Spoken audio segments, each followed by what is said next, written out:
Hiwaga nga mati Papa Carlo!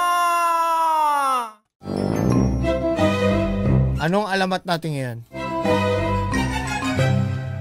Isang araw sa taas ng puno. Sa taas ng Anong puno yan? Ha? Anong puno? Puno? Kamuting kahoy. Sa ilalim yun eh. Pinagmasdan ng unggoy ang kanyang paboritong bulaklak habang siya ay kumakain ng carrots. Wala pa ako nakitang unggoy kumakain ng carrots. Sigurado ka unggoy yan? Unggoy to. Nagmamasdan niya yung paborito niyang bulaklak. Hindi ba kuneho yan? Oh, tapos? Sabi niya, makain ng carrots yung unggoy. Ang ganda-ganda talaga ng bulaklak na yun. Gusto ko siyang pagmasdan araw-araw. Wika ng unggoy sa kanyang sarili. Pagkatapos niya kumain ay itinapon niya. Alin? Ha? Yung carrots? Yung balat ng carrots. Tinapon niya yung balat sa lupa. Ano daw sabi ng unggoy? Ha? Ano daw sabi ng unggoy? Sabi ng unggoy. What's up, Doc?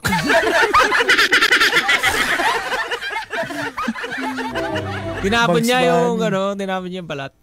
Tapos pahiga-higa lang siya doon sa sanga, Papa Jepoy. Sarap dito Ayahay Nandun lang siya, paduyan-duyan doon sa sanga at nakita ito ng paro-paro.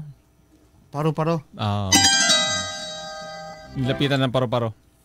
Anong sabi ng paro-paro? Ang galit yung paro-paro. Ano sabi? Bzzz. Ano kulay ng paro-paro? Yellow. Stripes. Sabi niya, hoy unggoy, napansin kong tinapon mo yung yung balat mo doon sa pinagkainan mo Busado ka. Nagkalat, sinita niya. Sinita.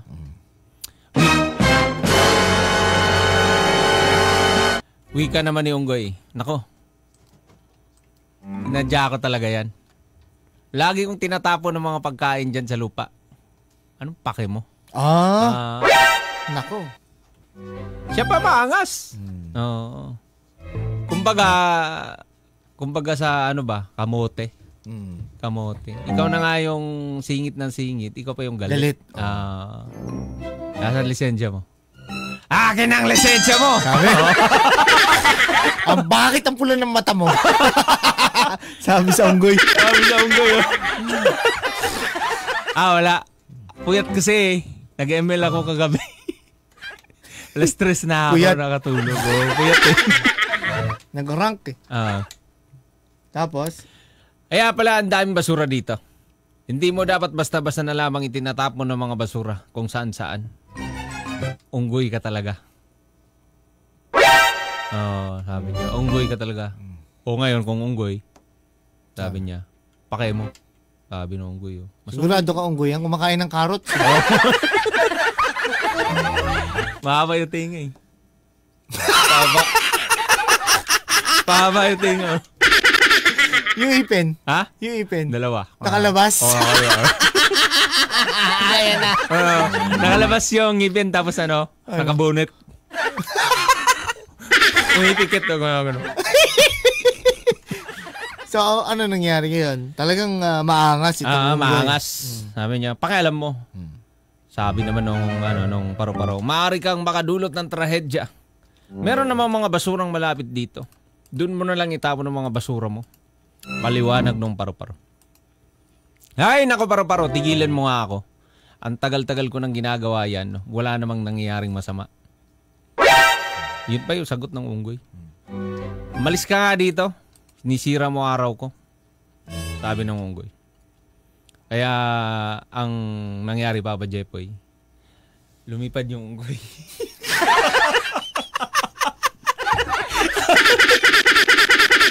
Lumipad yung unggoy.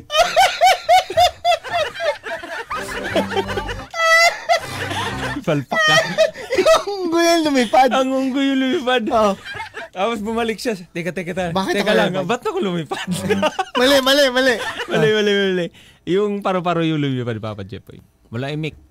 Medyo na bad trip yata.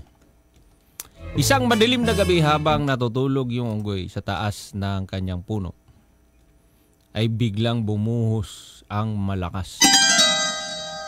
Malakas na ulan, Papa Jepoy, na may pagkulog at kidlat. At hindi niya ito napansin, Papa Jepoy. Tuloy-tuloy lang sa pagtulog. Ngunit, Lakas ng ulan. para bang palakas ng palakas, bigla na lamang siyang nagising, Papa Jepoy.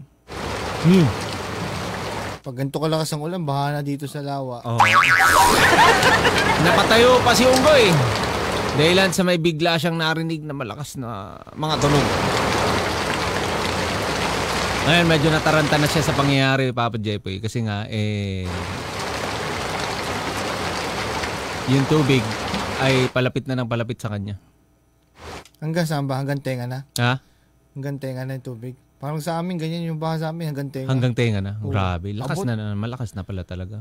Hindi, nakahiga eh. Basta talaga. Basta talaga. Nakahiga eh. Nakahiga eh. Tumayo ka? Hanggang saan yung ba? Hanggang tenga, pare. Bakit hanggang tenga? Nakahiga eh. Abot dito yung saigo. Ngayon, medyo, ano na siya, Papa Jepoy. Medyo nanginig siya eh. Dahil nga sa sobrang lakas ng ulan, malamig. Eto na nangyari. Bumuhos ang malakas na ulan. Wala pa rin tigil, Papa Jepoy, yung ulan. Oh. At nakita niya landslide. Tapos, nandun si Godzilla. si Godzilla nandun. Oh. Tapos nagulat na rin yung unggoy kasi nandun si King Kong. Oh. Si King Kong saka si Godzilla. Nandun. Nagkita. Maya-maya nag-stop. Netflix pala yun.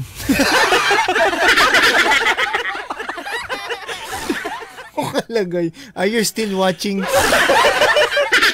Nakatulugan kasi. Nagising yan. Nakatulugan. Nalipuhatan. Social pala yung unggoy nang Netflix. Netflix pa yung unggoy. Nakasalamin daw ba yung unggoy? Ha? Naka-shades. Kasi. Tapos gumagano na.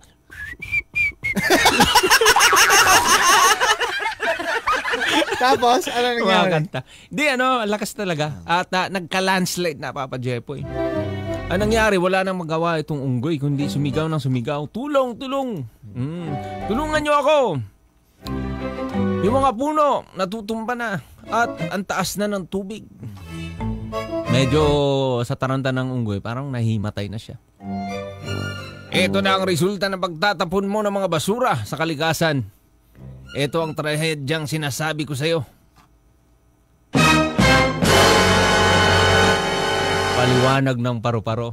Sabi naman ng unggoy, ang OA mo naman, isang balat lang yung tinapon.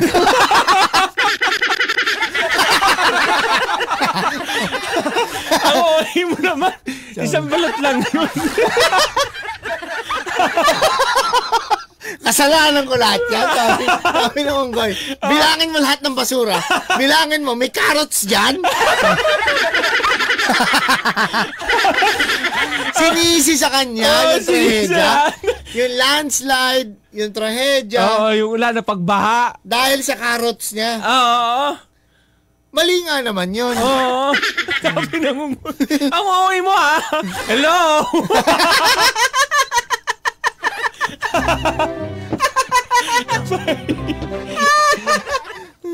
Pero, ano pala, yung mga kasama yung mga unggoy din pala, nagtatapon din pala. Sabi nung, paro-paro, hindi lang naman ikaw yung mga kasamahan mo rin nagtatapon din. Ginagaya kasi. Oo, ginagaya. Tinutularan eh. Oo. Kung kaya mong magbago unggoy at hindi muna talaga ito gagawin pa ulit, hindi mangyayari to eh. Oo. Sabi ng paru-paro, alam mo, pinapatawad na kita. Sabi naman ng unggoy, hello, sino ka ba? Si God ka ba? Sino ka ba? Para patawad. Sino ka? Si God ka? Ikaw may-ari ng forest? Ay, ikaw bang sekretary ng DENR?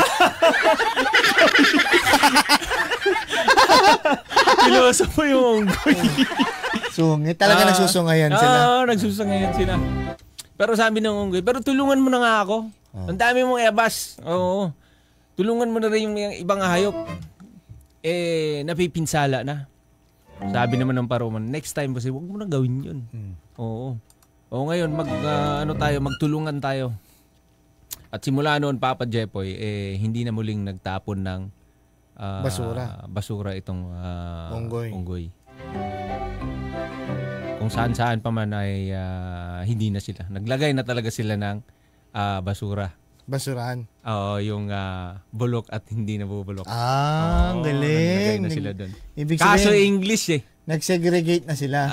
Galing. Nag-segregate na sila. Kaso English, hindi nila naintindihan kung saan itatapon yung English.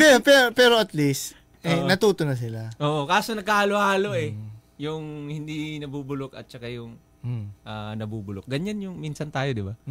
Itatapon natin dun sa yung ibig sabihin, nagbago na yung mga hayop. Inayos na yung kalikasan. Oo, nagbago na sila. At simula noon, bumaha pa rin naman. Kasi, saan ba yung lugar? Sa Malabon. Mababa naman kasi talaga yung lugar. Simula noon, bumaha pa rin naman. Para saan pa yung kinuwento mo? Sabi ni Onggoy, kasalanan ko ba rin? Ha? Nasa may kawayan tayo. Talagang binabaha rito. Kasalanan ko ba rin? Sabi ba na Onggoy, may patawad-patawad ka pa dyan. Kahit pala walang itapon, nagbabaha dito. Mababa yung lugar eh.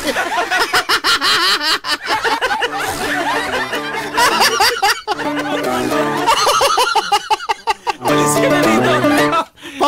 Pinaalis yung paru-paro. Pabukod-bukod ka pa ng basura. Mababa yung lupa eh. Pinaalis yung paru-paro. Barangay LS 97.1